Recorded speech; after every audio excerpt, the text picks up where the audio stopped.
Yo, ooh, here we go. All right. All right. Here we go.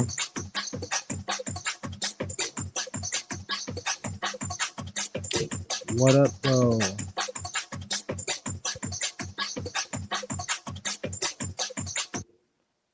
So, hey guys, I'm back. It's been like 2 weeks since I did one of these musician Sabbath Mondays with me, B. Dot, Brandon. He's just churchy, church. Let's see. If you come in here, say what's up. Even if you dip out, just say what's up. It's been a minute since I did this. I was like mad nervous. I'm not gonna hold you. I'm always nervous about doing this though. So that means that like it's new and I gotta break out of my shell some more.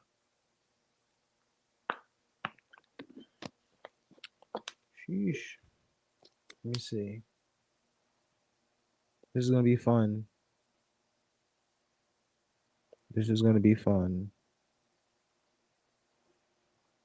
This is gonna be fun. All right. Hi, two people. Whoever you are, second person. I'm pretty sure the first person is probably my wife.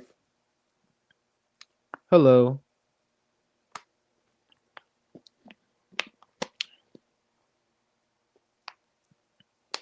Hi, y'all. We got two people on. I might just start anyway.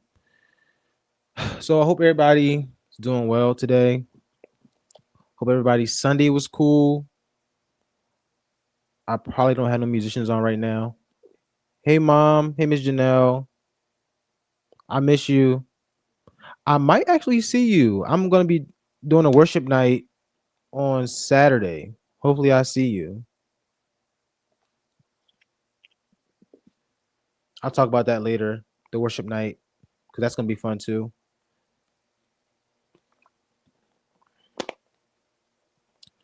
But yeah, hope everybody's Sunday was cool. Yes. Okay. All right. But yeah, like my Sunday was cool. Of course, did church. We're transitioning from doing two services to one. So I don't have to wake up as early to get to church. We start at 10 now. So that's cool.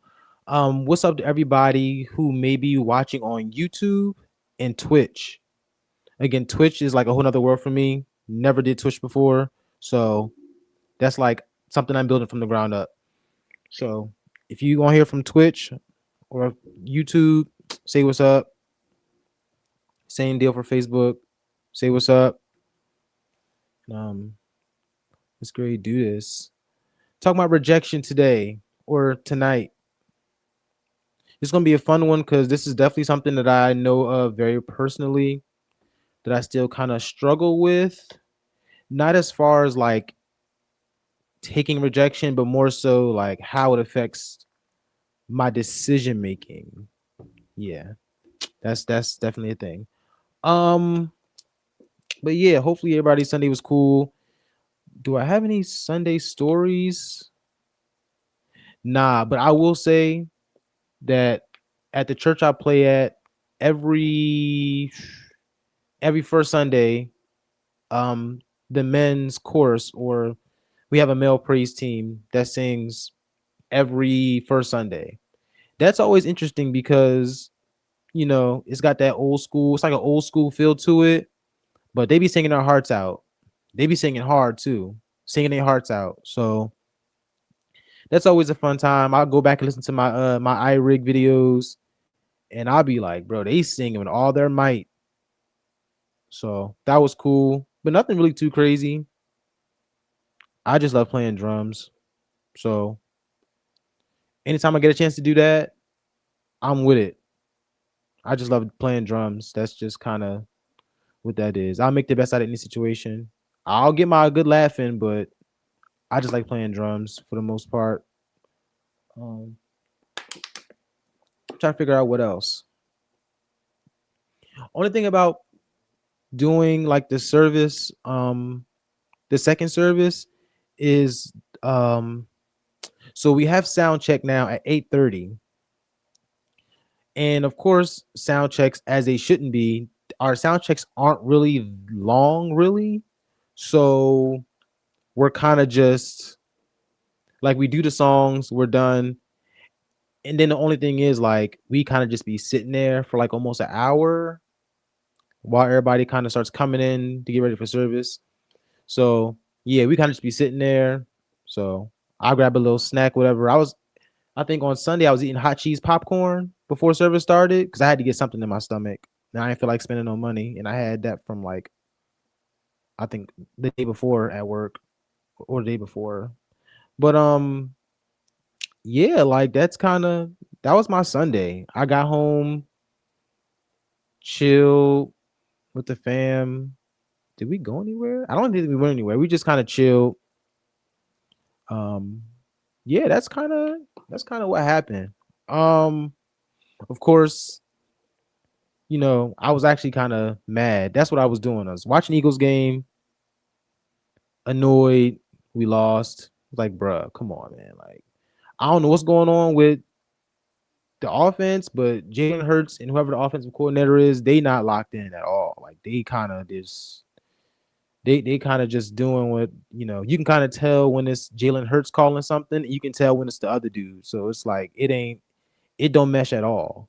So they need to lock in before Thursday. Don't embarrass me because the Giants are trash. So I'm not trying to get no loss by no Giants. My boss at my job actually is a Giants fan, so I am not trying to hear him when I got to see him at work or whatever. So that's cool.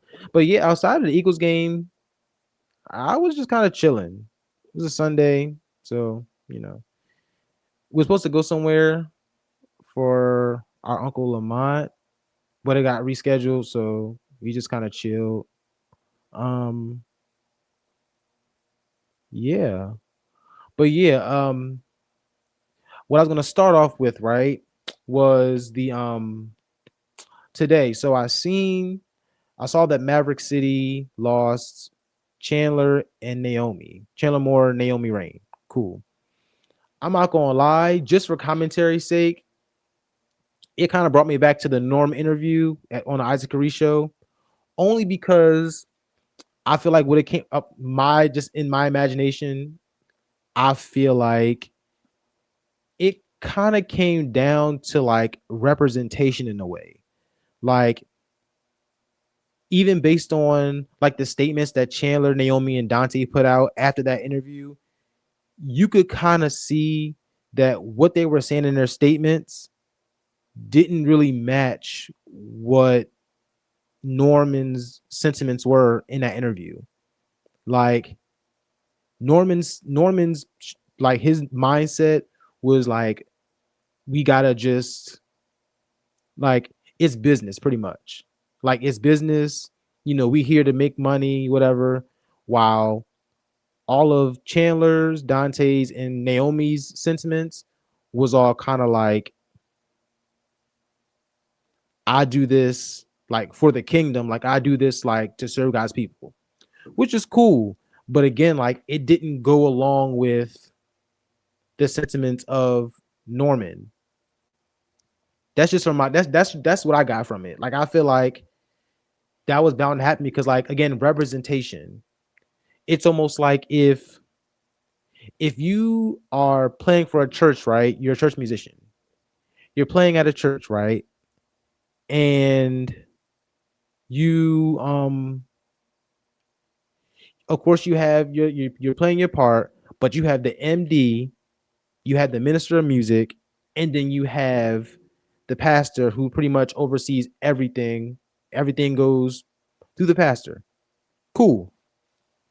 Now, it would be bad representation if if the as far as the band is concerned, it's a bad representation if the MD or the minister of music makes a statement or says something that may not necessarily reflect the views or thoughts of the band. You know what I mean? So I feel like with that Norm interview, that kind of made it look like,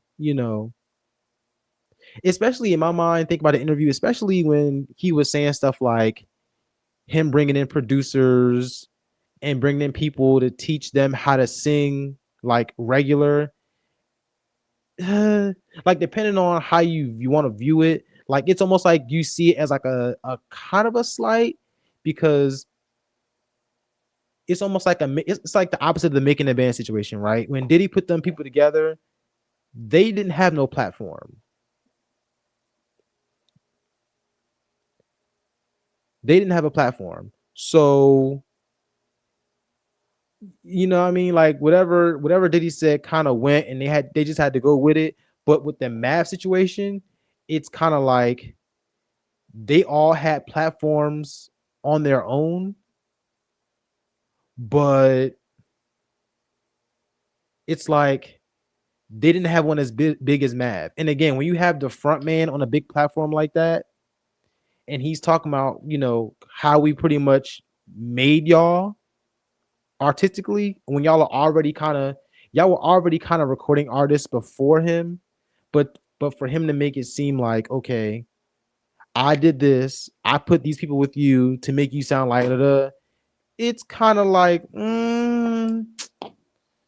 it could make you feel away because I would understand that because if I was them, I would kind of be like, well, I was doing this before you. So, I mean, you contributed to making our group as a whole flourish, but I had my own thing. Like, I had my own singles out, had my own records out. Like, I kind of already had my thing going before Mav. So, I get that. I think, like I said, I think that what he articulated in that Isaac interview, I feel like they did not agree with that at all.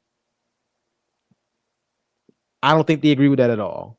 I feel like that played a part in them leaving because again, when you articulate your feelings about like regarding like okay, this is a business, when you make that the forefront, when it comes to people who are behind you who are like I'm ministry minded, it kind of throws like there's a disconnect because it's like okay, well, and like I said, that's why like honestly, it's good that they made a statement when they did because it could come off wrong if they're silent.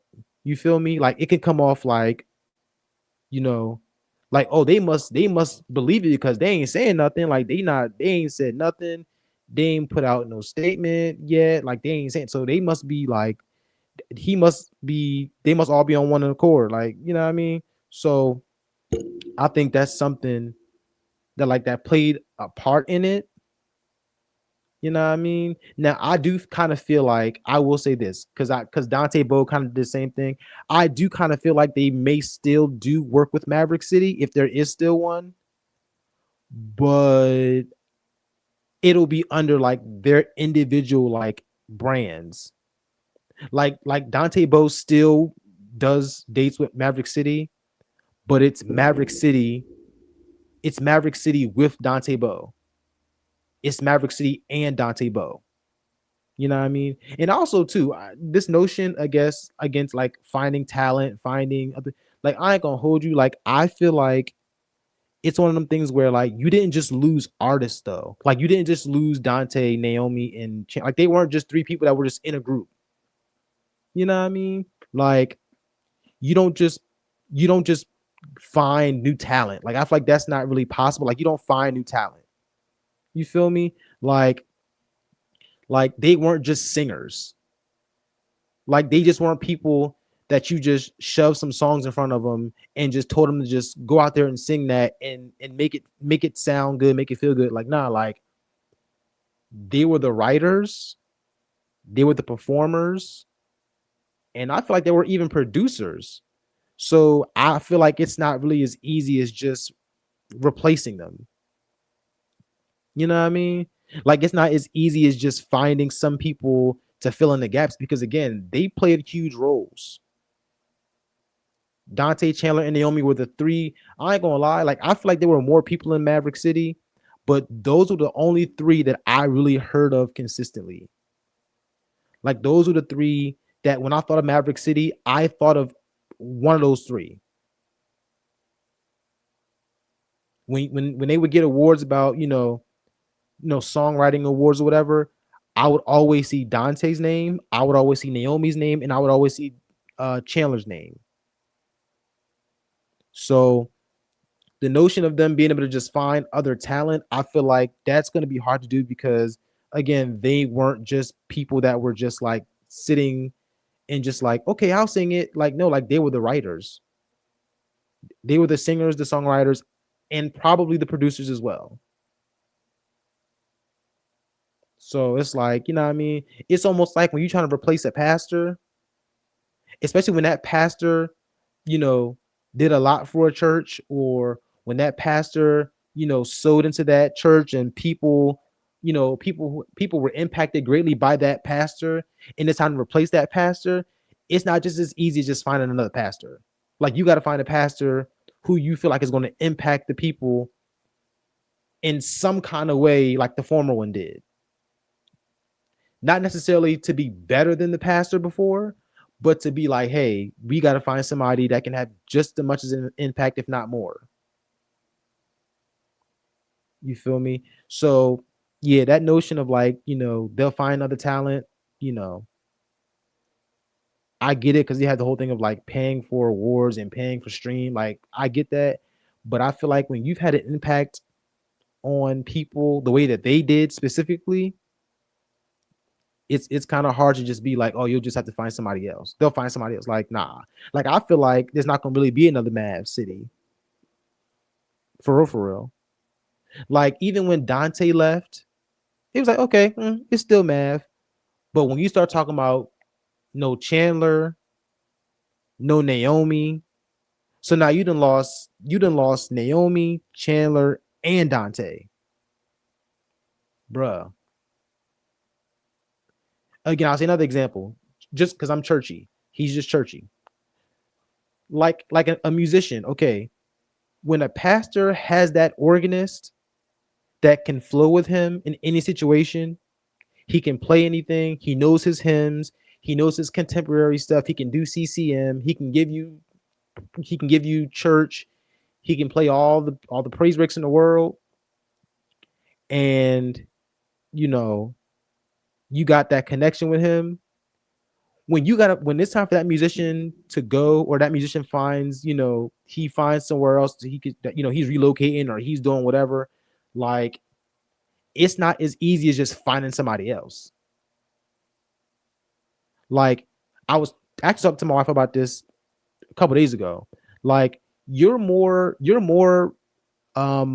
liable to find a drummer than you are to find an organist that can do the things that you need. Like a church can go with a real average drummer. They can go they can go every Sunday with a drummer that can just keep a beat. But it ain't easy replacing the organist. It ain't easy. Especially not even just with skill, but you know, everybody has church at the same time. That 10, 11, that 10, 11 slot. And then a lot of times, you know, these churches ain't letting their musicians go nowhere. Like they got them locked in. Like them contracts is tight. So it's kind of like, again with the math thing, it's not just gonna be as easy as just finding other talent. Nah. Again, they wrote, produced, and sung. They weren't just singers.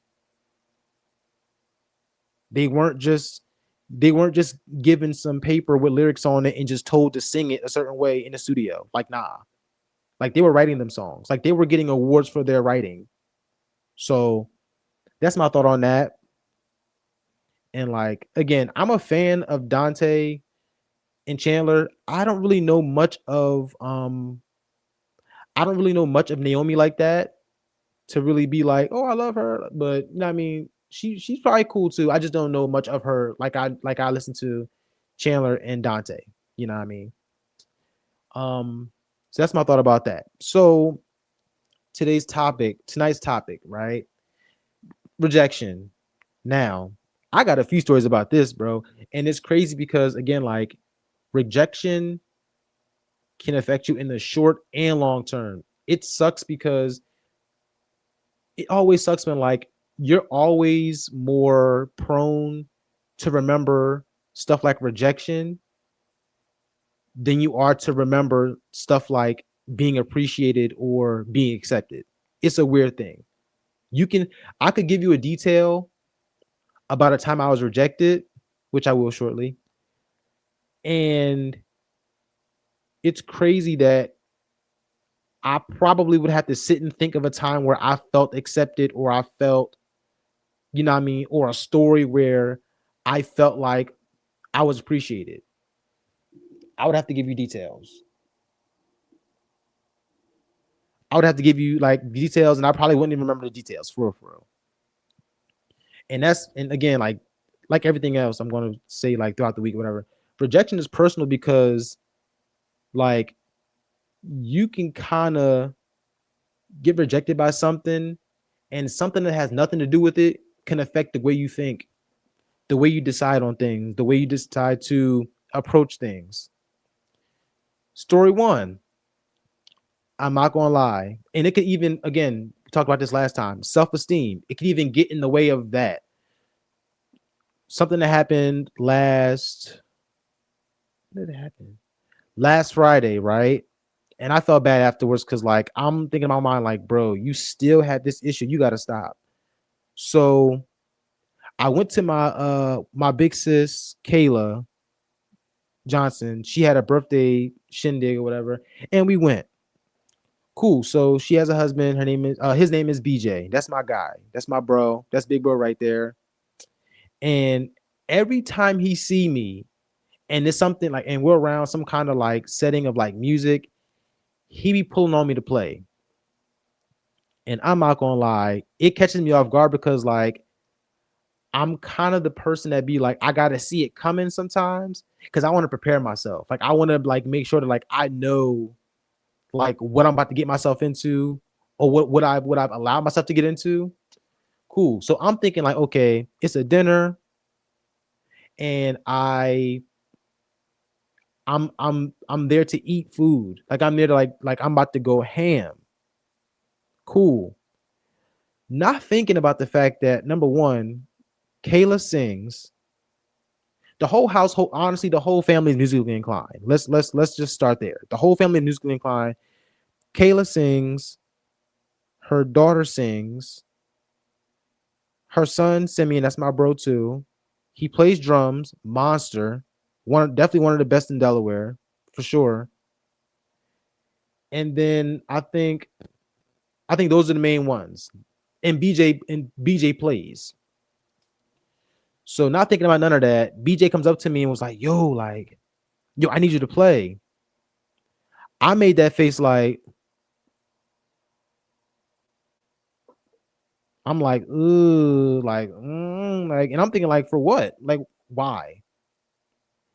And I was cool. I was cool with not playing at all.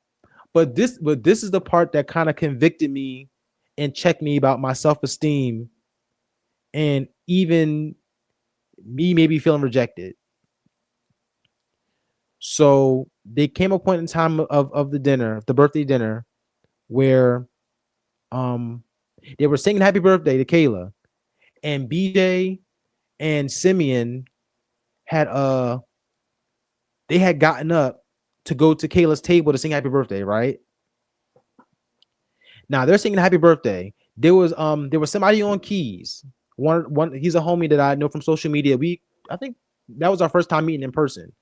But he was on keys and it was somebody on, I think he either had an upright bass or he had a electric bass. But he was on, I think, upright bass, and they were singing happy birthday. I began to feel bad because all you could hear was just keys, and upright bass.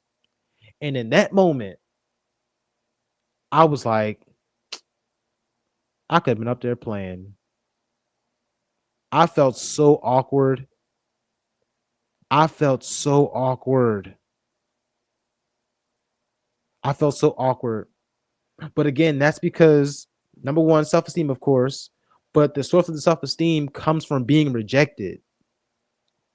And it may not have been rejection as far as music, but it's still rejection to the point where like you don't want to try new things. You don't want to do stuff that you aren't prepared for. Like you don't want to do stuff that you don't have in your mind already that you're going to do. Yes. That's my son, y'all. But yeah, like that joint tore me up. And then by the time I got home, and I'm still thinking about it, like, dang, I could have played. I could have, you know what I mean? Even if it was just for that happy birthday joint, like I could have played. My wife's talking to me. I'm talking to my wife about it, like, dang, I could have really got up there and played at least happy birthday. Like they sang happy birthday and they had no drums, like nobody playing drums. You know what I mean? So I'm walking like this. This is me when I'm really thinking about something. I'm like this. Hold on.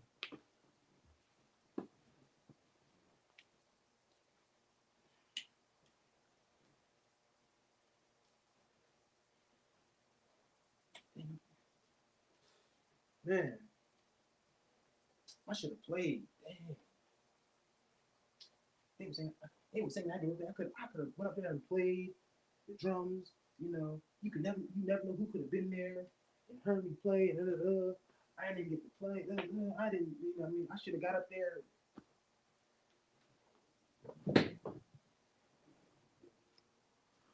Bruh, by the time I got home, I was so salty because I was like, bruh, you got in your own way. You could have got up there and played. Even if you decided to get off the drums after the happy birthday song, you just wanted to just help out. But again, that's insecurity mixed in with like experiences of being rejected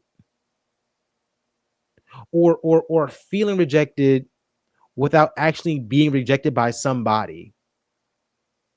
You feel me? Hold on, y'all.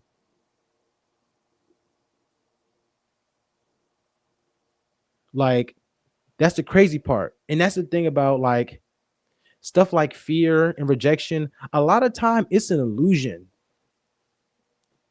Like feeling rejected when nobody has rejected you. Feeling rejected when nobody even said you couldn't. Nobody even said you weren't capable, but you saw something, you saw something or saw someone and was like, nah, self rejection. That joint will hurt you. But yeah, that's story number one. Story number two, because for real, I'm not gonna lie to you. Like I said, it's an illusion. So story two, when I was in like middle school, I think seventh grade, I tried out for the basketball team. Tried out for the basketball team. I tried out, it was like the last day. I think we did tries for like 3 or 4 days. You know what I mean? And everything's going cool. I showed up doing the workouts, doing the little scrimmages or whatever. So I'm thinking everything cool. Now, now here comes the time where like we actually have like an actual pickup game, like for them to actually like try us out to see like how we are in like a real game setting where like everybody's going full out. We on teams and we're just kind of like the coaches are trying to see like what everything looks like, how we look playing together, you know, who can do what. Cool. Y'all, out of the time that we played the pickup game during the tryout, the last day of tryouts, I played all of 0 minutes.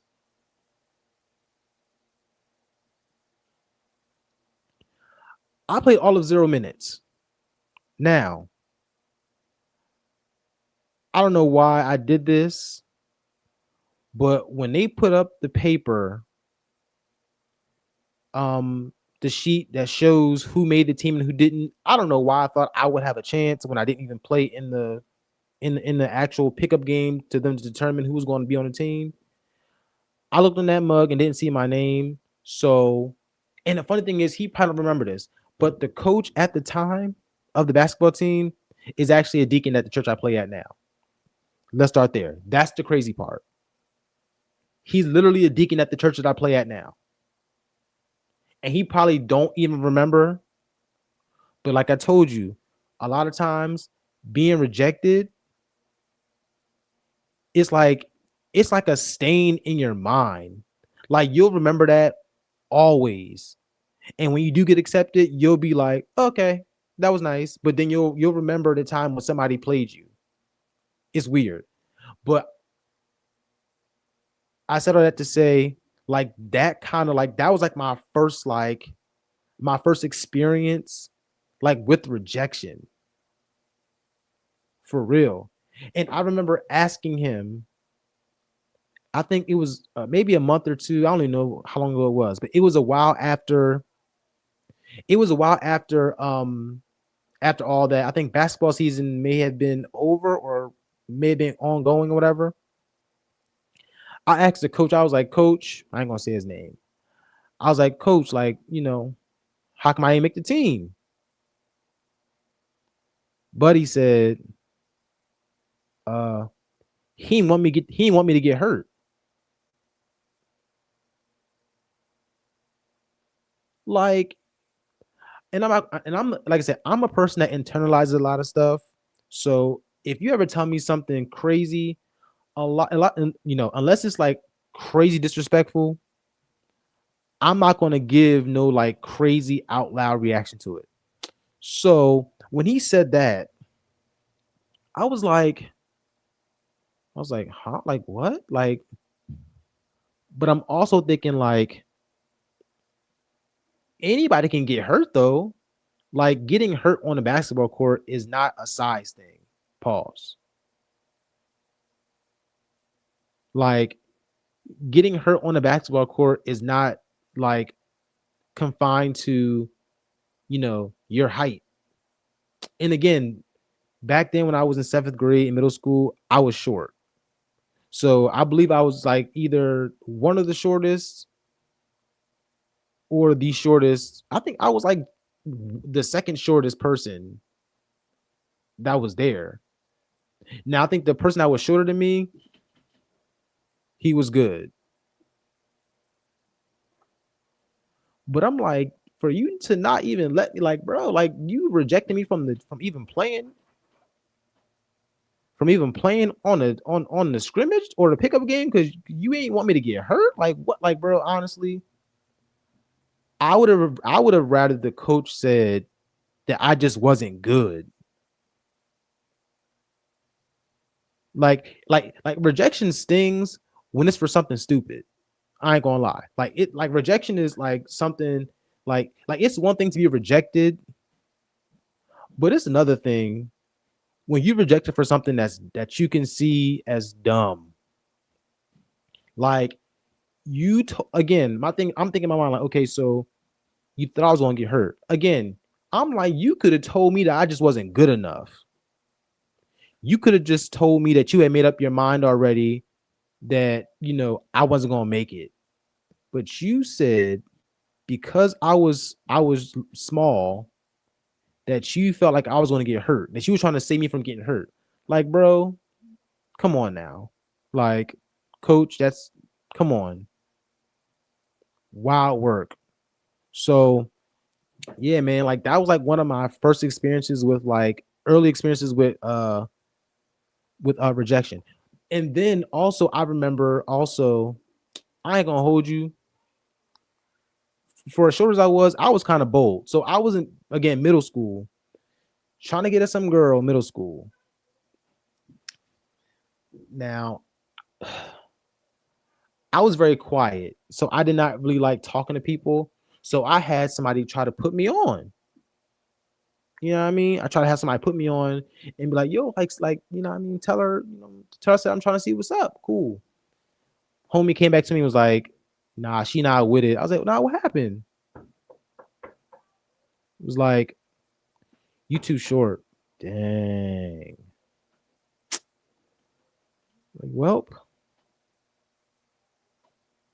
Like, okay. And the thing is, that made sense, but it's still the rejection of it. That's the only thing, like the rejection of it. It's like, bro, it's still a rejection. So yeah, man. Like that's being rejected is that's for real. And it's crazy because like it affects everybody different, but it's like it's just something about being rejected that like he don't want nothing. He don't want nothing. I hear him. But it's like I said, I think again for me, the messed up part about facing rejection is like being able to remember it. Like, cause then again, that's why it affects like what we do, how we respond to stuff, how we react to something is because like you can remember the exact moment that you were rejected. You can remember the time, you can remember the occasion, you can remember who was around, like being able to remember people by name. It's like, ugh,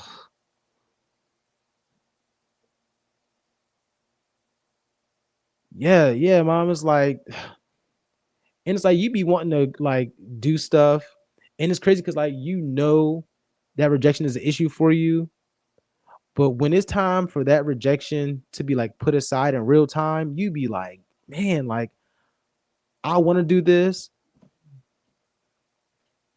Hold on, y'all.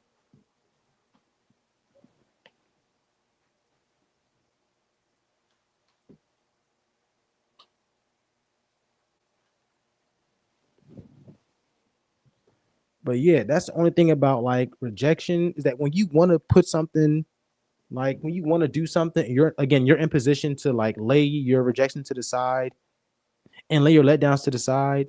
It's almost like, dang, I remember 3 or 4 years ago when I was told I couldn't, or when I was told that I wouldn't, or when I was told I wasn't qualified or capable. It's like why would this memory pop up in my mind?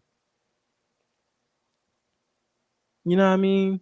Like it's almost like again, like you ain't thought about it the whole time you was thinking about doing whatever you was trying to do.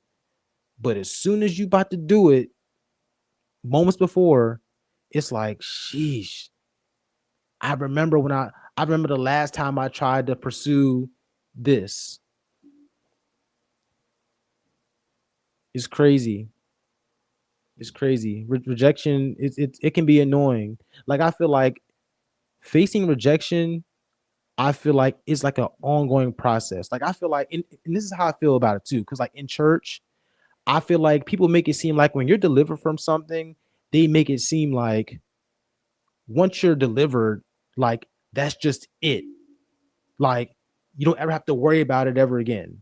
You don't have to ever hear about it. Like, nah. Like I don't believe that. Like I believe that when you're delivered from something, like you have to consciously, like you have to make a conscious decision and effort to like turn away from those feelings, those thoughts, those temptations, those people. Like it's a process. Cause I feel like what some people in church will tell you or make you feel like, they'll make you feel like again, like there's something wrong with you if you're still tempted by something, or If you still have to worry about rejection, then that's a you problem. No. And I try not to do this, but but the Bible does say, right, that you are transformed by the renewing of your mind, right? I'm not a preacher, but that's just what the Bible says. And I believe in the Bible. Not just a churchy thing, it's a Bible thing. But it's almost like you have to literally make a conscious decision, like I said before, that rejection is not going to be a determining factor of what you get into. Like, you have to make a decision every day to be like, okay, I'm going to do this no matter how many times I may have failed at it. I'm going to do it because rejection is not going to hold me to one spot. Rejection is not going to hold me to a level of comfort that's not beneficial to me. And I feel like, again, it starts in your mind. Don't let people, again, it is a myth. It is a church myth that when you're delivered from something, you just never have to worry about it ever again. To be frank, when you say that you're delivered from something, be prepared to be tempted by it even more. Yes.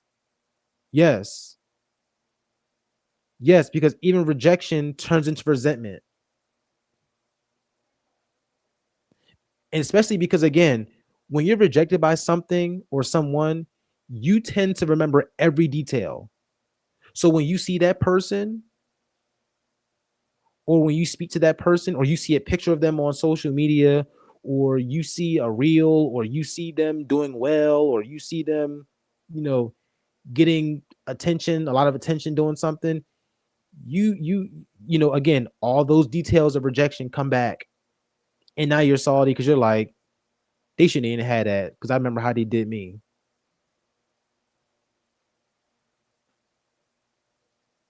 And then we start getting to this thing where it's like our resentment puts us in this frame of mind of like trying to tell somebody what they deserve and what they don't deserve. Especially when we all have a story of of getting something or receiving something that we don't deserve ourselves. Whether we did somebody wrong, whether we went about something wrong, whether we went to the wrong place, the wrong person, did the wrong thing, like rejection can open up a whole can of worms, and you'll have unforgiveness in your heart. You'll resent people. You'll shut people out. You'll invite the wrong people in. You'll let rejection literally keep you in a place of where, again, you want to be comfortable, because you'll feel like being comfortable is better than being rejected.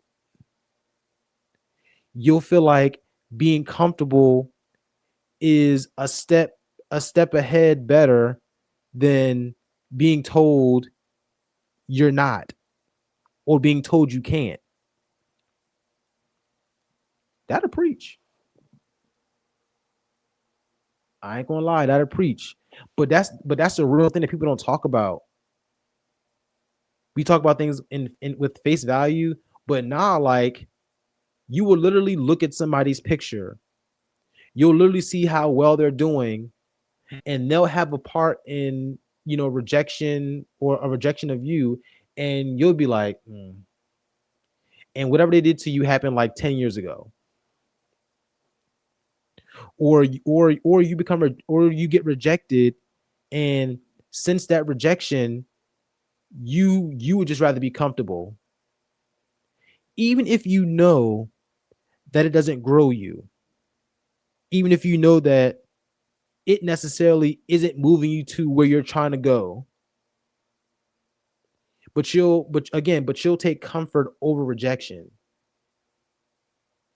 You'll take comfort over trying because you're trying to forecast rejection.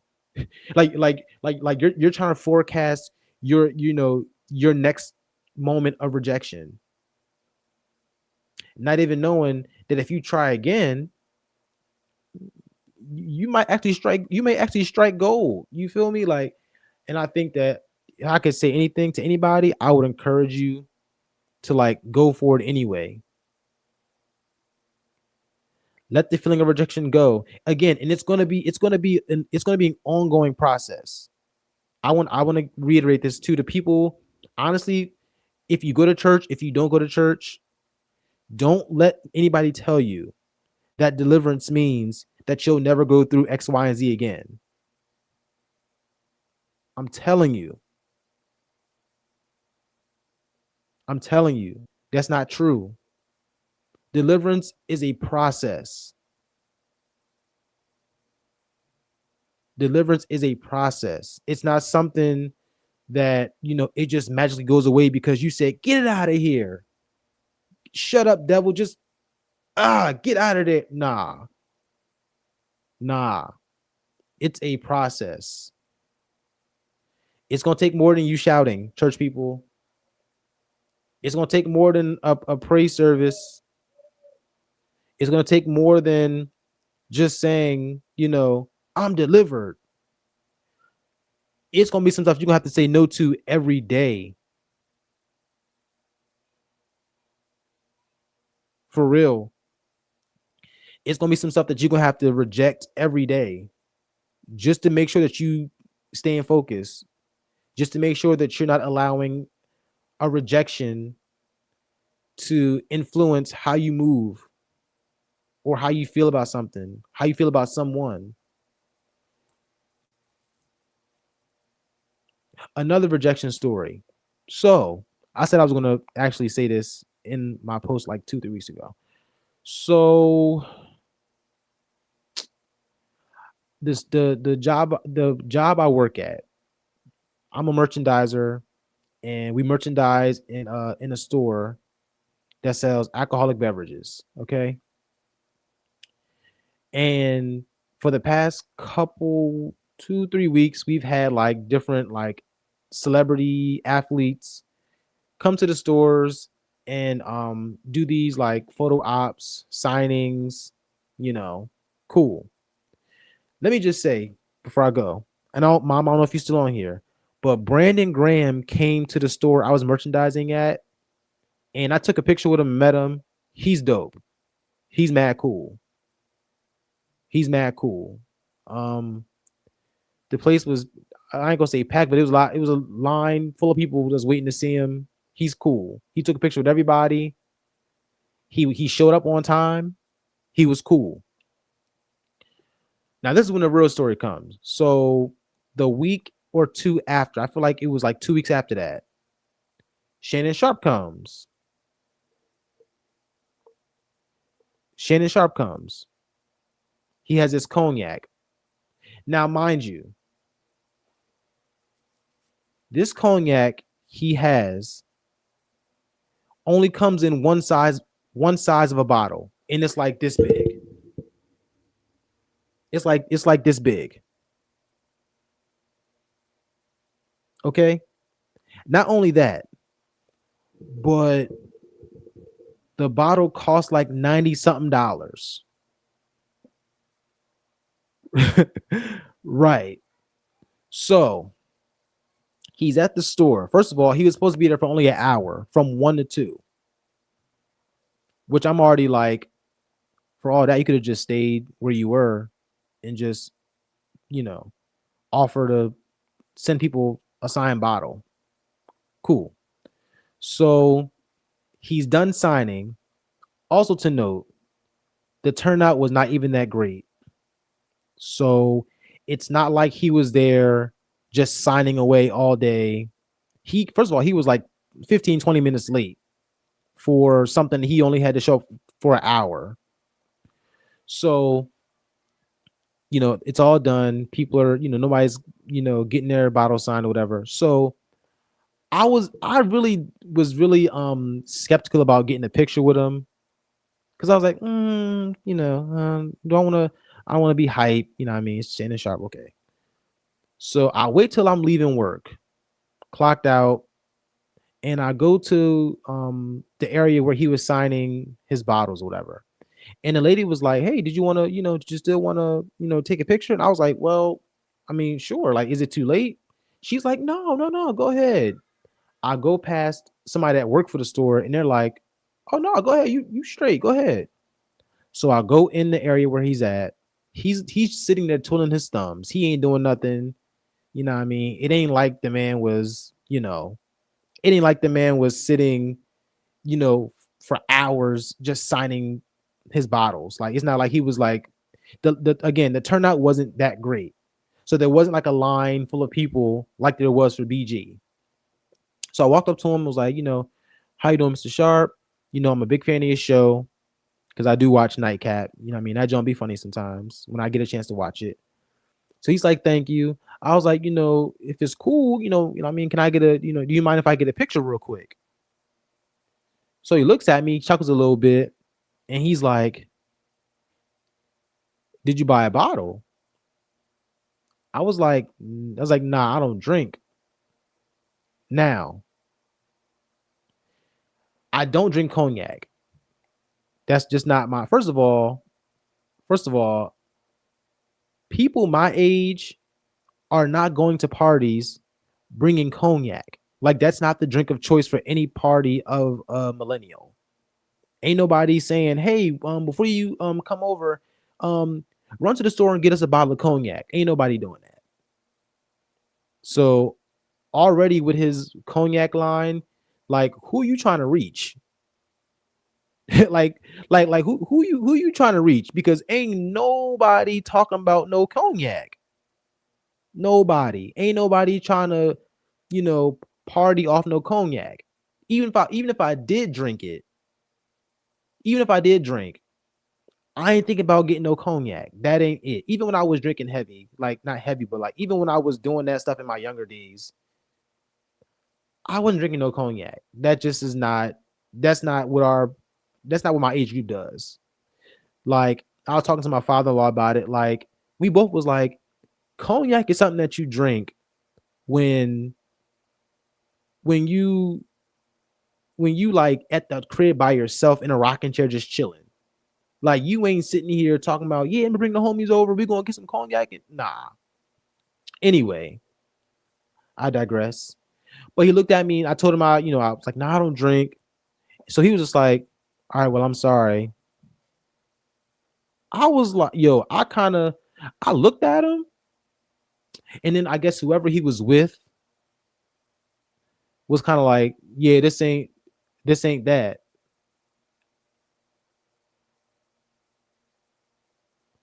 I was kind of like, okay. Like in my mind, like, okay, like, so I'm just like, wow, like he really like, because I'm not gonna hold you. I was not prepared to be told no. I'm not gonna lie. Like I'm thinking, like, okay, he gonna be cool. Like I told him I don't drink. Like, okay, you know what I mean? First of all, I look mad young anyway, but I was not expecting to be told no. I'm not gonna lie. Yeah, yeah, mom. I'm like, dang, I'm again, I didn't think he was gonna say no. I didn't think he was gonna like turn me down. But I was like, okay, like I kind of walked, like I feel like I was doing the walk of shame. I ain't gonna hold you. Cause I'm just like, wow, like I came to get a picture and like he was just like, nah. And he went back to minding his business. After he told me he's sorry, he went back to minding his business. And I'm not gonna lie, I haven't faced rejection like that, but for the first time, I ain't gonna lie. That little moment kind of shook me because I'm like, sheesh, like, I'm telling my wife, I'm like, well, if it was the other way around, like I would have took the picture, like, you know what I mean? Like you ain't being, you know, you don't have a sea of people around you. You ain't in no rush. You know what I mean, you ain't really in no you ain't in no hurry to go nowhere. You sitting at the little desk spot just chilling. I'm like, dang. And it's so weird because like when I don't know how people respond to certain things, but when I feel rejected by something or someone, I just be in the moment of saltiness. I'm not gonna lie. I was salty. I was like, sheesh, like, dang. So that moment I was like, okay. Like I was replaying it. Okay, I ain't gonna lie. Those who know me, again, I'm an internalizer. I'm the kind of person that when something crazy happens, I literally like I drove home replaying that whole scenario. I'm like, okay, because he actually stayed to take a picture with the staff at the store. And I'm thinking, like, man, I was like, man, I should have just gotten a picture with them. I'm thinking like that. I'm thinking like, man, I shouldn't have never walked up there because you know what I mean. I'm thinking like, man, if I was popping, I would have took the picture if I was him. You know what I mean? I'm thinking about a whole bunch of stuff. But you see how like rejection can have you thinking about a whole lot of stuff that could have happened. Like, bruh, that whole thing threw me for a loop. And it's funny because like my wife, she's like, you should just unfollow him, unfollow his pages, unfollow his show page, whatever. Like she was telling me to go ham.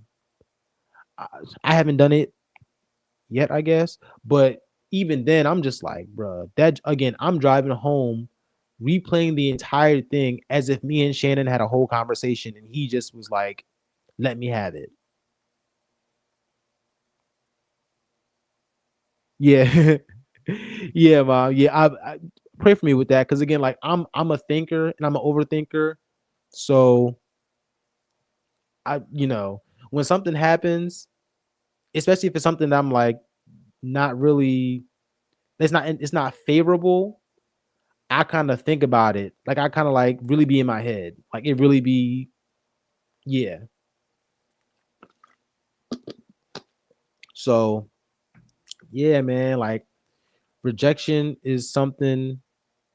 Is rejection is something else. Like I said, especially if you're a thinker, that thing will have your mind bound up. Like you'll really be in your head, like, what could I have said? What could I have done? Is it me? Like what is it about me that made them say da, da, da, da? Like what like you'll really be in your head in the whole time. It may be something just not for you. That opportunity ain't for you. And for real, I ain't gonna hold you. Even when I got passed on for the basketball tryout or whatever, I ain't gonna lie to you. Ball was not life for me. I'm not gonna lie. Because I feel like once you get rid of that initial feeling and you really process the rejection part, you start thinking like, okay, let me really think though. Do I really care about this? Like, do I really see myself doing this like long term? Like, I know, you want what you want right now. It's something that you wanted. You went for it. You tried. You gave your best. But is it really something? Like, I had to think about that. Like, okay, even with the Shannon Sharp thing, I'm like, okay, is it really that serious? Like, I mean, you know what I mean? Like, okay. Especially when you see stories about celebrities where they don't really seem pleasant. That had me thinking like, okay, like, is it really that deep? Like, I mean, like, it's Shannon Sharp. Like, okay. Like, I'm not gonna lie to you, like, he's not even a favorite football player of mine. So I had to really like bring myself back to earth and be like, it's not that deep. You don't have to don't like you ain't losing nothing. He don't know you, you know. He just, he didn't want to take a picture if he wasn't getting a sale. Okay, understandable. It was just the rejection part that was killing me. I'm not gonna lie. It was the rejection part. Cause I'm just like, bro, like he really told me no. Like he really told me no. Like, buddy. Cause in my mind, I'm just like, because my wife know like when I'm really thinking about something and I'm talking to her about it, I get the pacing, I get to, you know, I get to trying to like again trying to replay everything, trying to, sort everything out. Like, okay, so I wonder why he did it. Like, yeah, after a while, it just be like, all right, let me just, again, it's not that deep. It's not that deep. And I think that again, letting that go helps because some things, again, it's a mind thing and it's a reflex thing. It's like a mental reflex. Once you learn how to process and let it go, you got to keep doing that. It's like muscle memory. It's like muscle memory. You know, the more you do it, the more you learn how to compartmentalize, the more you know how to deal with it in a way where you're not like in the dark mentally and you're not sitting there drowning yourself in your thoughts. The easier it can become. I don't want to say easier as if like, oh my gosh, this is always easy, but I do feel like again, it's a practice that you have to do. Like you have to literally like process things, let it go. You have to literally learn how to like let it. What's up, bro? Huh? What's up, bro? Bro, you still gotta take me to New York for a James Hall concert too.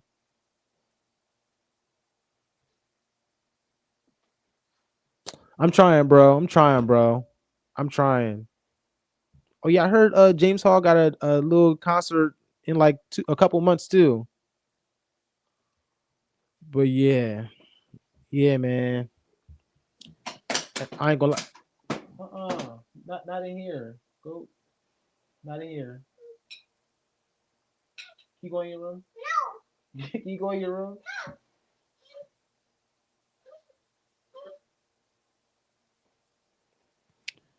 But yeah, and also thought too, like I said, fearing rejection has definitely held me back from a lot of things. Church, real life.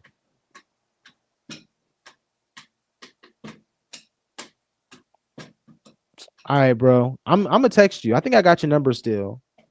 I'm gonna text you. But you know, just trying to think of like the many times where like rejection and the fear of it can definitely like it'll mess you up mentally. It'll have you fearing what's not there. Hey Bishop, if y'all hear that banging, that's my son. He got his little electric drum joint. Don't mind him. But yeah, like it'll have you second guessing your own self as if like you're not capable. Like it'll have you ready to agree with stuff that's not even true.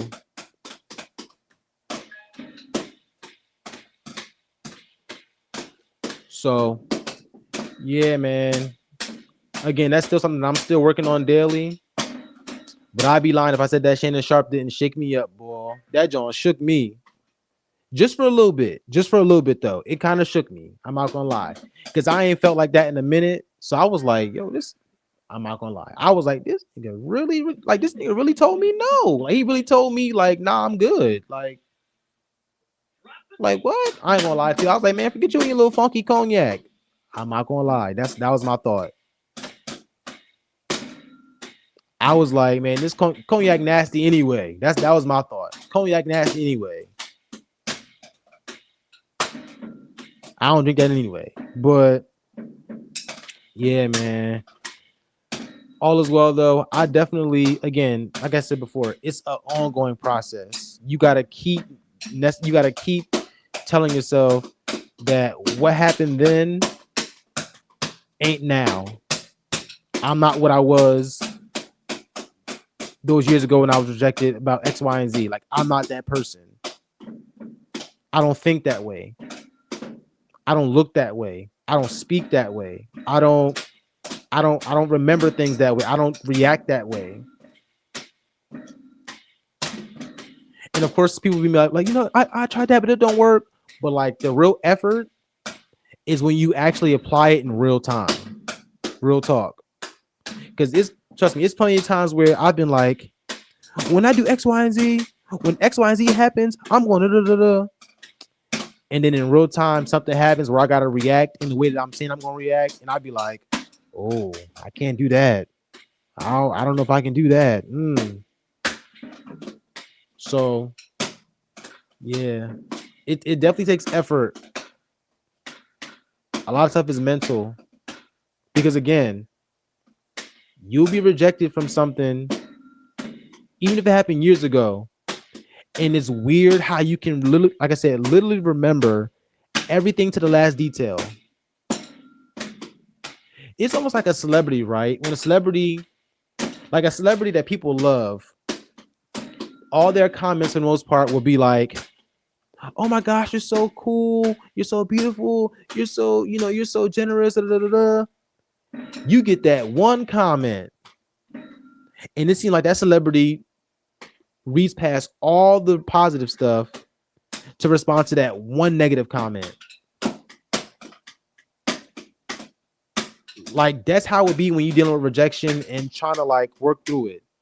Like you'll get rejected about something, and like I said, you'll remember every little thing about that time you were rejected, down to the last detail, down to the people that was around, down to the people that were, directly involved, up to where you were at, almost the time and date, the occasion and everything.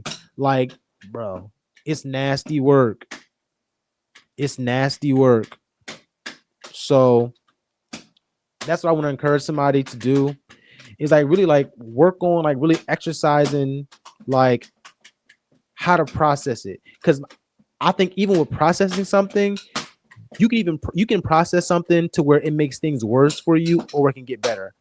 Process it in a way where, okay, I was rejected. It just didn't work out.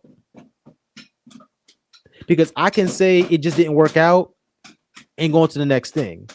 I'd rather do that than to be like, I was rejected. I must not be worth X, Y, and Z. Or I must not be X, Y. Like, nah. You got to be careful with that whole thing of processing. Processing can mean multiple things. It's like saying something, but then you open the door for double meanings, or you leave it open for interpretation. Like, no, process it. Okay, have your moment.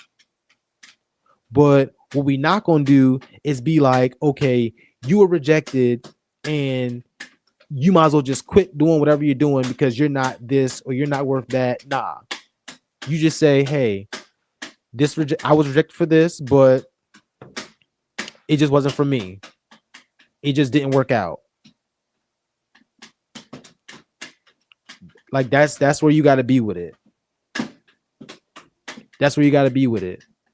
Learning a lot of time, learning how to process things that's it. Like you have to discipline yourself to process things to where like, okay, I'm processing it so that way I know what I need to work on. Or I know X, Y, and Z about myself that I need to make sure that I'm strong in. For some people, rejection takes a hard hit on your mental. So then you have to think, okay, I was rejected for this, but the main goal, for after the rejection is to not harp on it, not overstimulate myself by constantly thinking about it and not moving into a point where my rejection turns into me walking into regret when simply it's not that serious. it ain't that deep for me to be I'm sorry, him banging is like really distracting me. But it's not calling you to uh what is the word? It's not causing you to kind of renege, if I can say that. Like I said, listen, you want to always take rejection as also a sign that, okay, the rejection was one thing, but now I'm seeing, okay, what do I need to work on? Or maybe it's just not even what I need to work on, but it's the fact that I need to try. Not let a rejection ruin my try. Okay, I was rejected, but this time I'm not going to just quit. I'm not gonna retreat. I'm not gonna just go with what makes me comfortable. I'm not gonna just go with, you know, going back into hiding because, you know, I'm embarrassed. Because it be times where I've been rejected by something and I be embarrassed and I'm like, okay, fool, ain't nobody even looking at you. For real, I ain't gonna hold you. When Shannon Sharp told me no, regret was the word. Don't let your rejection or you being rejected make you feel like you have to regret. Because a lot of times if you're rejected for something, it's for your protection or it's for your growth. Your rejection may be for you to work on something that's needed for you to get to not be rejected. Like I'll say it like this. As a musician, right? You may get passed up on a gig, whether it's a church gig or whatever. You may need to work on your timing when you're playing with tracks. I have personal experience with that. So when you try to go for that gig that requires tracks and your audition includes tracks, you may not really do that well because you ain't really that good with tracks. So you may get turned down for that gig, but instead of you saying, okay, I got rejected, so this must not be for me, music may not be for me. No, but that may mean is, okay, I realized that when I was auditioning for this, I had a hard time playing with tracks. That doesn't mean quit music altogether. That doesn't mean, okay, never pick up a drumstick again. You know what I mean? No, maybe that just means, hey, let me find time to invest in a drum pad, invest in a drum set, and listen. I'm a drummer, so I'm gonna talk to the drummers. Even if you gotta go to a church and ask them to open up the doors for you so you can go and practice. To a metronome, to a loop, you gotta see it, in a way where it's not like so dark.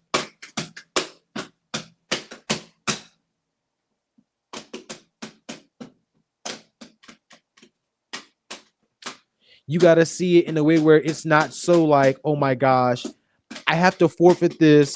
I regret trying. No, no, bro. My son is over here going ham. But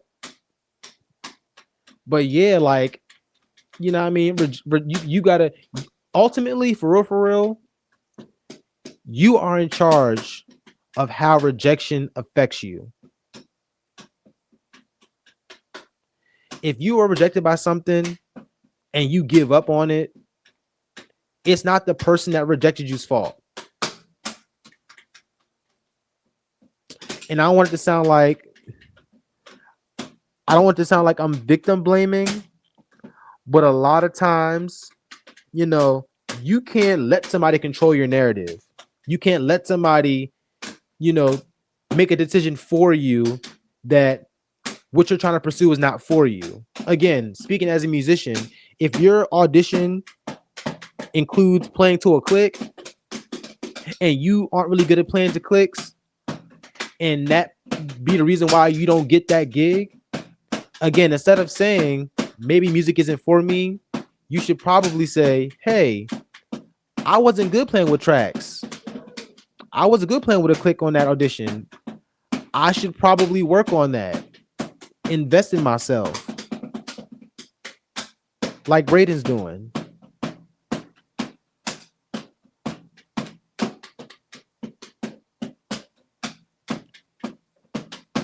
For real. You know what I mean? Also, because discipline is our responsibility too. You have to discipline yourself to to see things in a way where like you're not putting yourself in this like emotional or mental pit.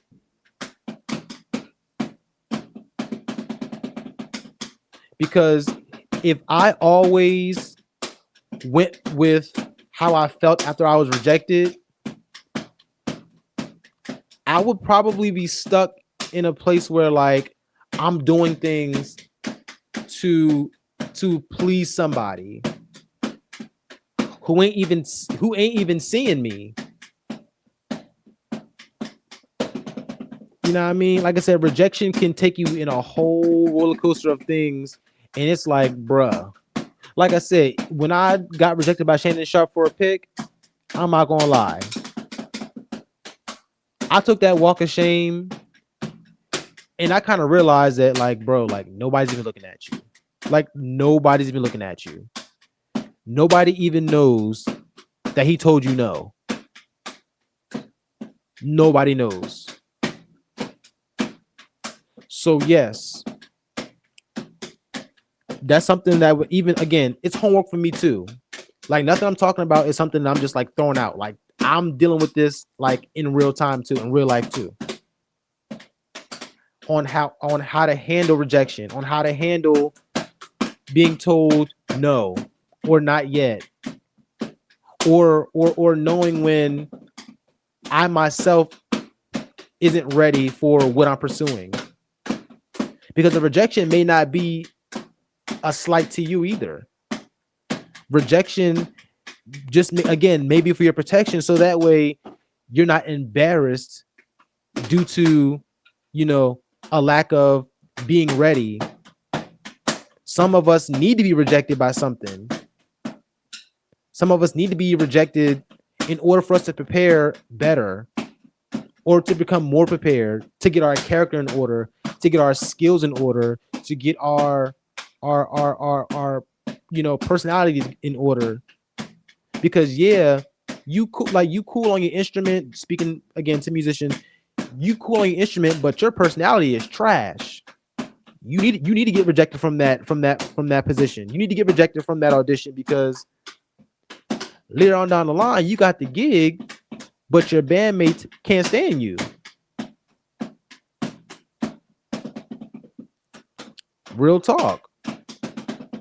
Like, and that's just something, again, just something for us to think about.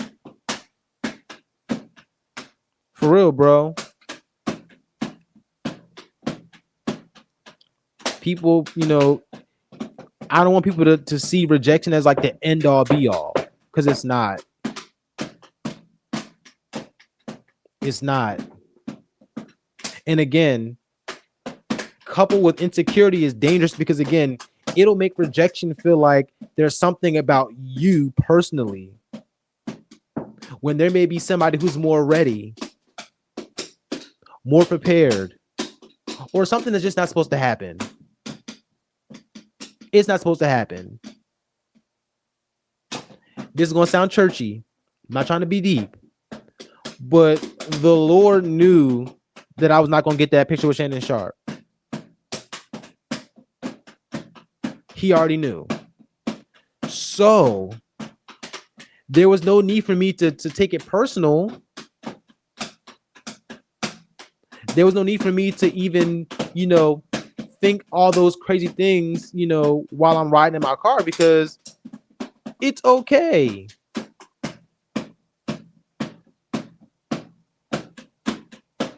It's really okay.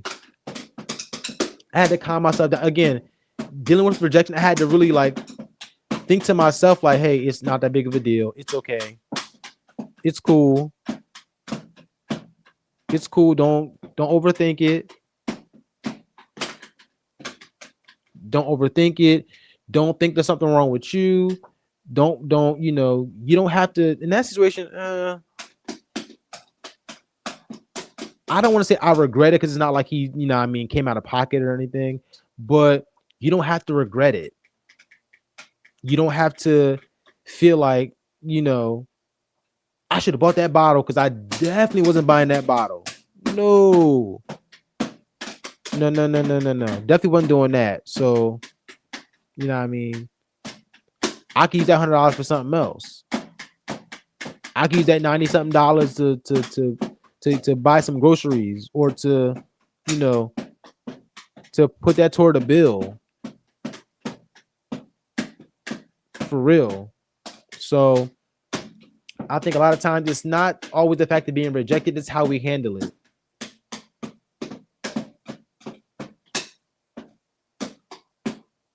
For real. And again, not to say that, you won't feel that sting of rejection, but I'm just saying that don't let it consume you. Don't let the feeling behind it, don't let the sting of it, don't let the sting of it consume you to where like you thinking stuff about you that you shouldn't be thinking. Okay, you were rejected. Okay, it wasn't the time. You had more to work on. That wasn't for you. You weren't a fit for that. That wasn't supposed to happen. It's cool. It's all good. So as go on your life's journey, that sounds churchy, but like that's something again I'm doing as well. Is to learn how to deal with it. Okay, you felt the sting of rejection. Okay.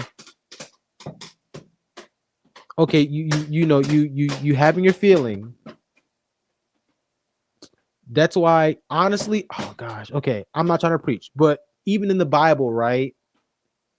When the Bible says, be angry and sin not, anger is a feeling. So that could be taken in a lot of ways to where like, okay, feel how you feel, but don't sin or don't do anything that's gonna hurt you as a person, that's gonna cause you to, fall to your emotions, that's gonna cause you to, be overly consumed and make you feel like, who you are is a mistake or who you are is something that you should regret. Nah. Be angry and sin not. Feel how you feel. Okay. You're a little salty. Okay. You hate the decision. Okay, you feel overlooked. Okay, you feel passed on. Okay, you feel like, you feel like it should be you. Okay, they chose somebody else over you. Cool. But a lot of times it's how you respond to it. And how you respond a lot of times affects what you do next.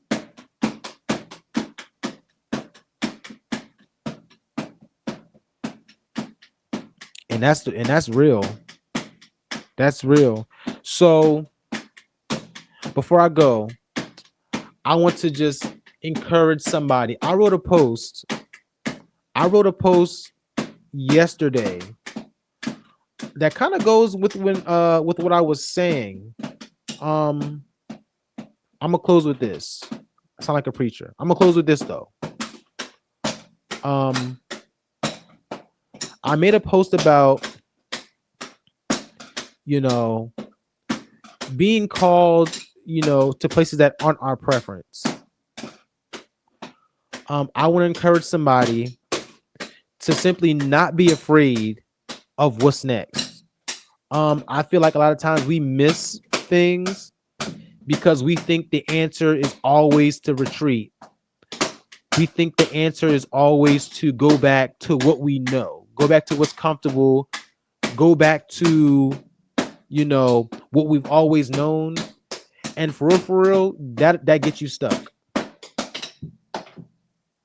And it's even crazier to do that when you know that what you're going back to, what you're retreating to, isn't even helping you. You ain't growing, you know, you ain't getting nothing from it, but you're staying with it. And my advice for that also is like when you're praying about it. I know people be like, but I prayed about it. When you pray about something like that, like of what to do next or what's next for you, um, try not to confine your will with His. Um, I think a lot of times we pray about stuff and we pray, but we already in the back of our mind have this idea of what we want God to respond with. And I think that that's a level of confining Him, because the Bible really says His ways are not ours. And then there's also a part in the prayer that says, not my will, but your will. So that means that somewhere along the line where you're making that prayer or you're putting up that petition before the Lord or whatever, you already have your agenda in mind, right?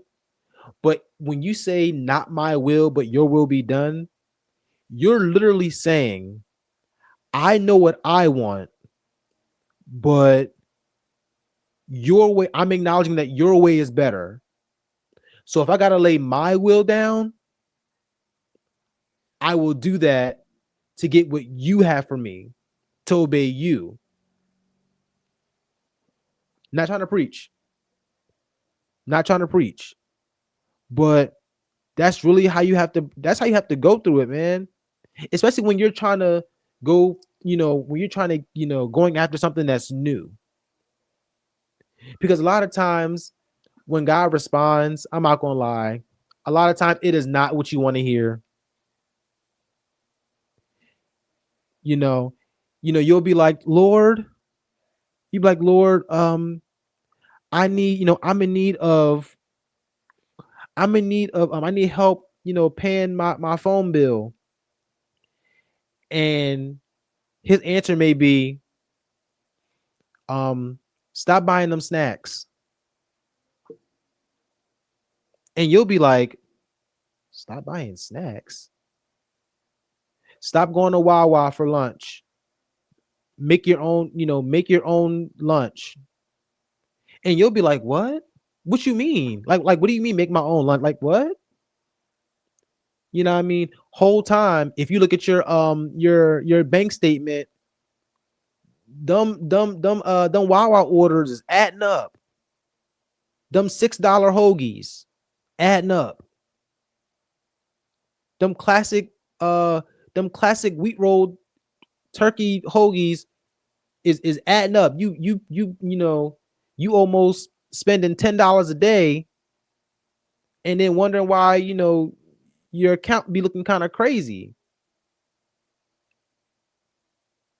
You know what I mean? Don't be afraid of what God wants for you. Don't be afraid of His answer. I think for a lot of us, it's up to us to put our will down. Again, thy kingdom come, thy will be done. Right? That's I think that's the hard part for a lot of us. Because our humanity wants what it wants. Our humanity already has our agenda in mind. So when you say, not my will but your will be done, that's a statement of humility. That's a statement of knowing and realizing that what God's intentions for you are are way bigger than whatever you think you got going on. Whatever you think you can do, you know, whatever you think you can accomplish, it ain't nothing compared to what God can do. So I want to not compare. I don't want to compare at all. I just want to encourage somebody out there, whoever's going to hear this later or listen to this now, that seek the Lord with a clear conscience. Seek him, you know, seek him with no boundaries. Don't be afraid of what he wants for you. Don't be afraid. Don't be so afraid that you retreat. Or don't be afraid, or even don't even believe that, okay, because the Lord isn't giving you some, you know, it's not on a stop sign somewhere. Don't also think that, oh, okay, so God must be cool with me doing this. Nah. I think a lot of times the Lord, and this is what helped me with my prayer life as well. When I was dating my wife, right? We talked about prayer, and I was saying something to the effect of like, I be wanting to pray, but I don't know if I should say da, da, da, da.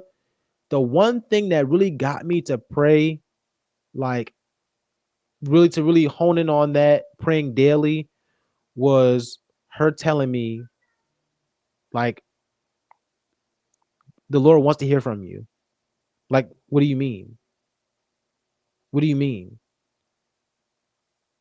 And again, I'll add to that, he wants to hear from you. But I think, again, the humbling part about the Lord's Prayer is not my will, but your will. A lot of times we pray and stuff, but we want his will to sound like ours. We want him to answer in a way where we want his answer to be our solution. And he's like, that's not what I'm trying to say. That's not where I'm trying to send you. You know what I mean? And the crazy thing is, it's like we get so afraid of his response because it's not ours. We had this thing where we retreat because playing it safe is better than doing something that don't look like where we at now, or where you were. Or retreating and doing what's comfortable is better than, you know, going out into the deep and seeing what it could land you in maybe a month or two's time. So that's what I would admonish you to do. You know, seek the Lord freely without boundaries, without confining him to what you want. I'm telling you, it'll work. It'll work.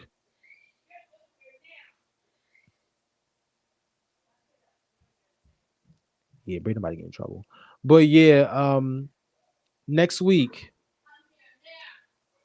yikes.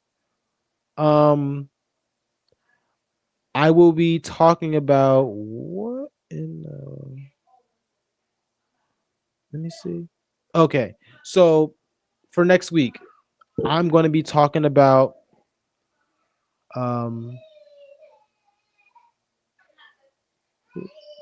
who's that? Um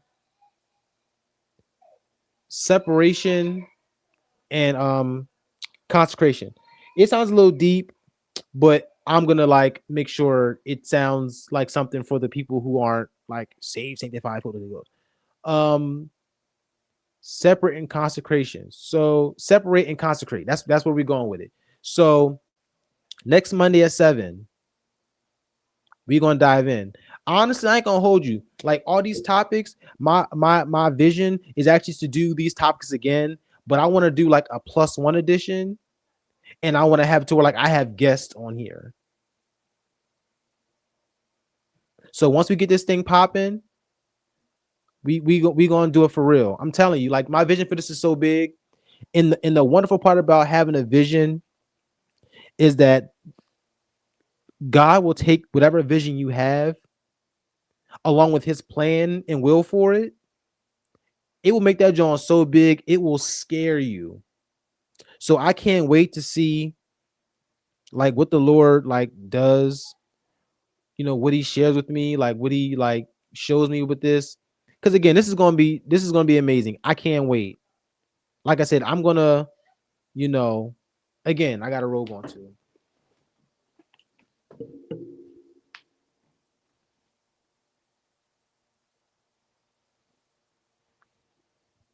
I'm gonna do something with this. I'm telling you. I'm wearing this blue robe every time I do this. Every Monday I'm wearing a robe. Every Monday until I get a new one. I'm telling you, it's gonna be lit. This whole thing's gonna be lit. I feel like at some point I probably won't even really always be doing Facebook because Facebook be deleting your videos after a while. Come on, bro. Look like I'm about to direct.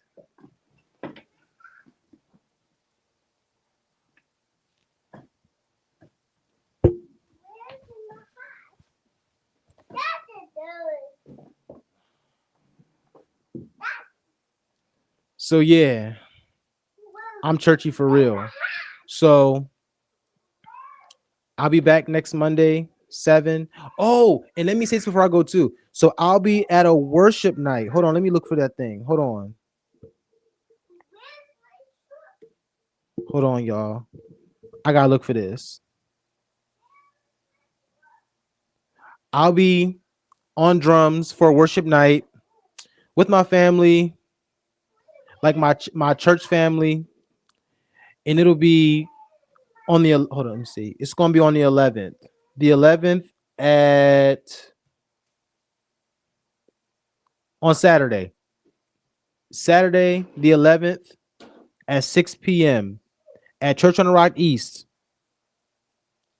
It's gonna be the address is 183 North Broadway in Pennsville, New Jersey, 08070. It's gonna be fun.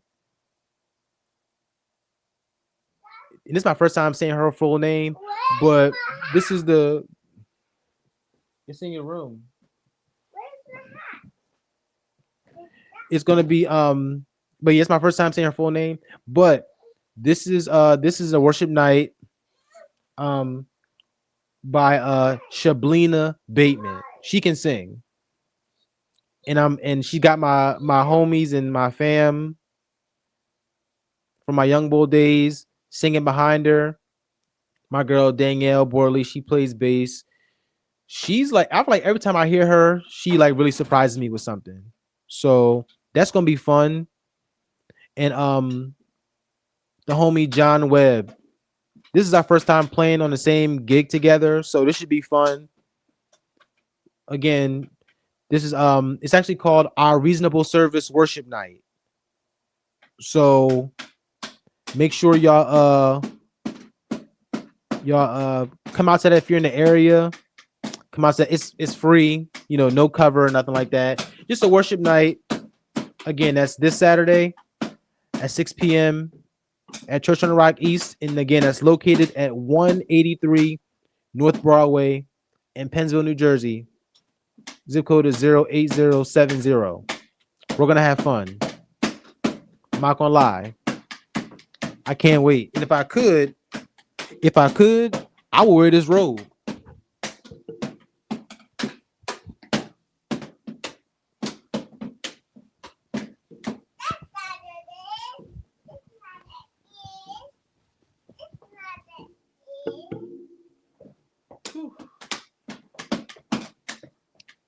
So yeah, I'm ready to have church.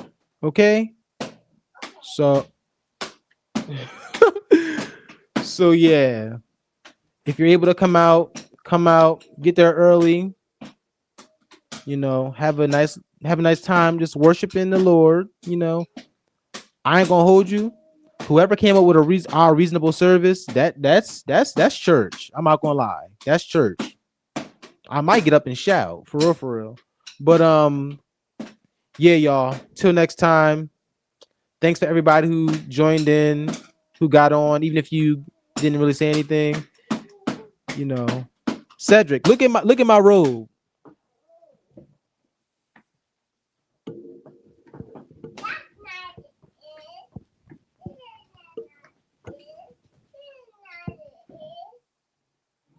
Whew. I do too, bro. So yeah.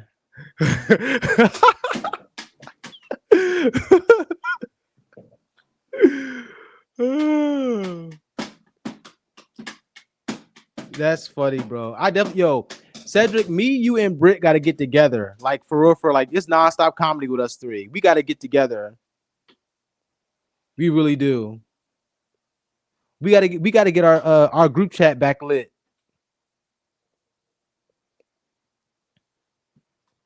Yeah, yeah. I'm not gonna lie. I'm glad to see my brother Pierre.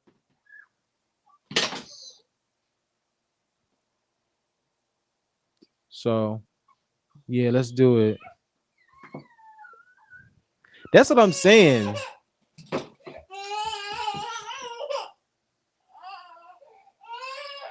My son is mad. Anyway, I don't know, I don't know why because I got church people on here now. Like every time I stand up, I just feel like I gotta like.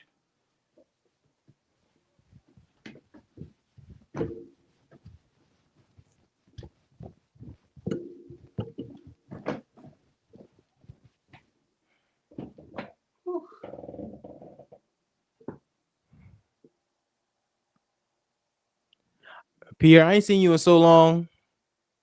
What you doing with your hair these days?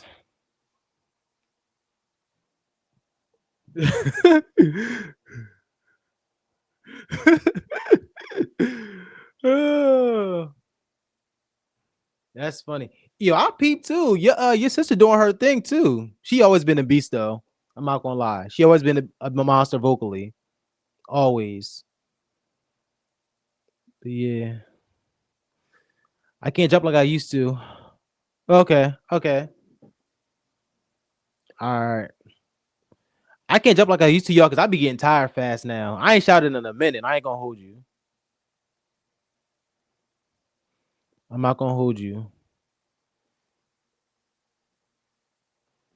I'm not gonna hold you. All right, y'all.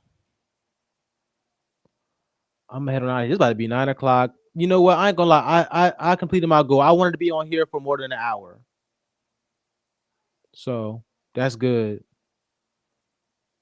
But yeah, I might start. Yeah. Yes. Cause I used to love going to higher ground, boy. My cousin used to take me to higher ground. They was in there churching. And Pierre would get off the organ or get off the keys and play drums. He would get off the drums and he would get off the keys and play drums, get off the drums and play keys. And that was like the service right there. If somebody got up and had to go somewhere, he would hop on the other instrument, bro. Pierre was nice with it too. Bro, I was on here. Yeah. Yeah, bro. I was on here at like 7. I was on here like 7. So yeah, I was on here for a good little minute. Yeah. Yo, for real, bro. You know what? I'm gonna tell you my idea when I get off here. Cause yeah, we gonna do it. I'm gonna do it.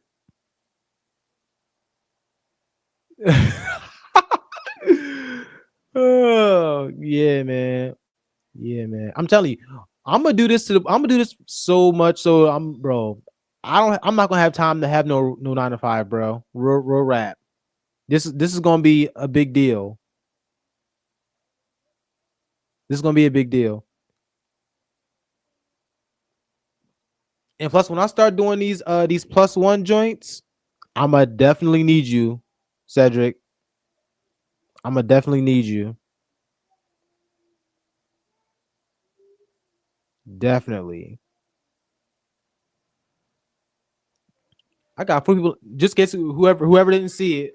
Hold on.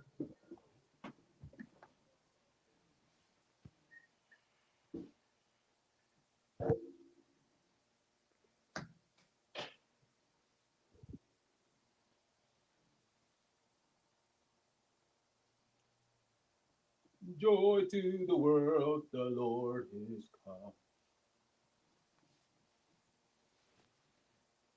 Whew.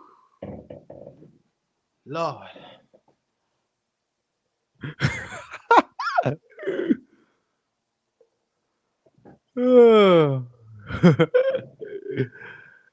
Oh man.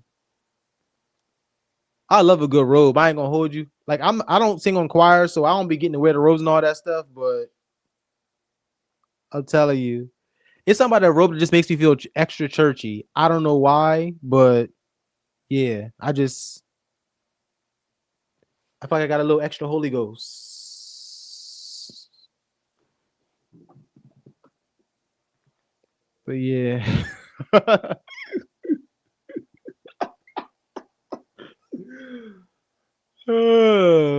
All right, y'all. I'm about to get out of here because I gotta be to work. I ain't gonna hold you.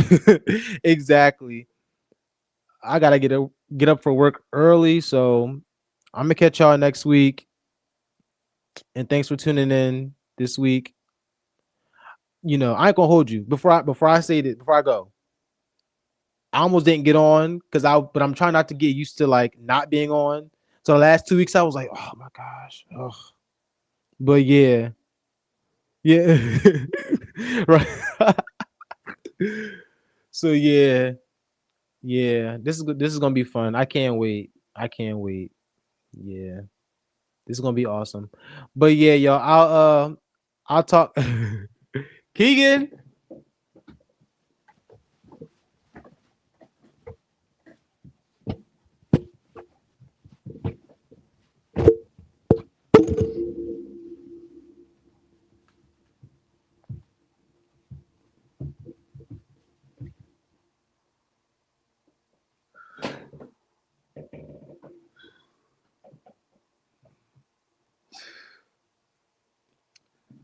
Whew.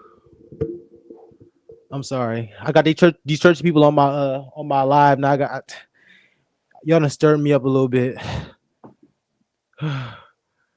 Whew. Keegan, I can't do it like I used to. I can't shower that long no more. This robe is hot.